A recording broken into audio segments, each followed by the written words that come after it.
माननीय वित्त मंत्री जी के सदन के सामने स्थिति स्पष्ट करनी चाहिए कि मनरेगा एक महत्वपूर्ण योजना थी जिसमें गरीबों को ग्राम स्तर पर रोजगार मिलता था, राइट टू वर्क के अनुसार थी।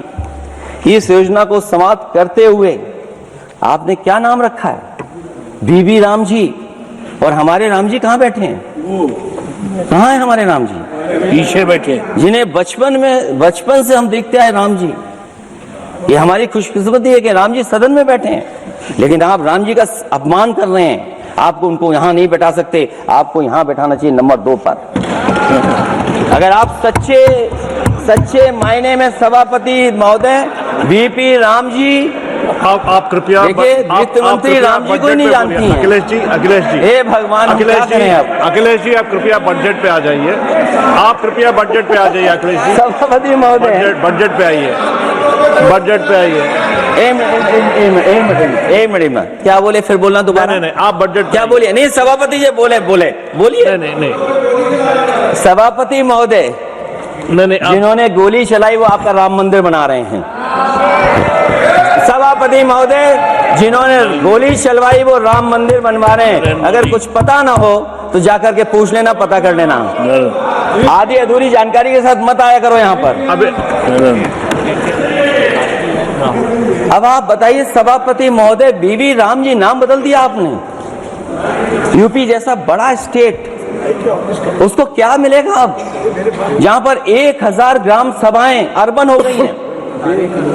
जब 1000 ग्राम सभाएं अर्बन हो गई हैं और 40% व्यय प्रदेश सरकारों पर डाल दिया गया है, ये स्कीम कैसे चलेगी आपकी? मैंने पहले ही कहा था कि एमएसपी की लीगल गारंटी मिलनी चाहिए। और जिस तरीके से किसान आत्महत्या कर रहा है, एनसीआरबी के आंकड़े सरकार के पास होंगे कि किसान कितनी आत्महत्या कर रहा है। जिन्होंने ये कहा कि 2022 तक हम दोगुनी आय कर देंगे। आप बताइए, आलू की पैदावार की क्या आय दोगुनी हो गई?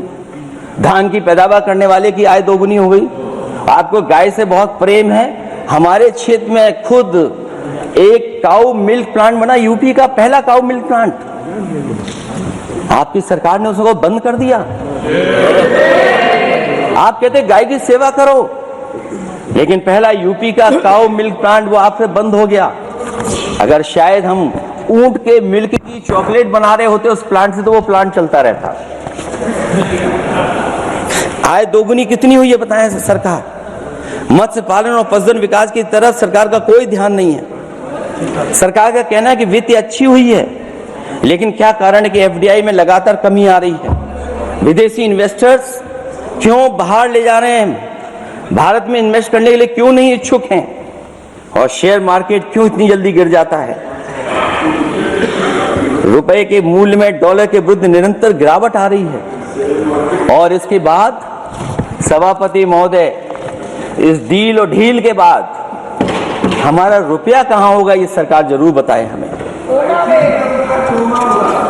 मैन्युफैक्चरिंग में कोई सुधार नहीं हो रहा है।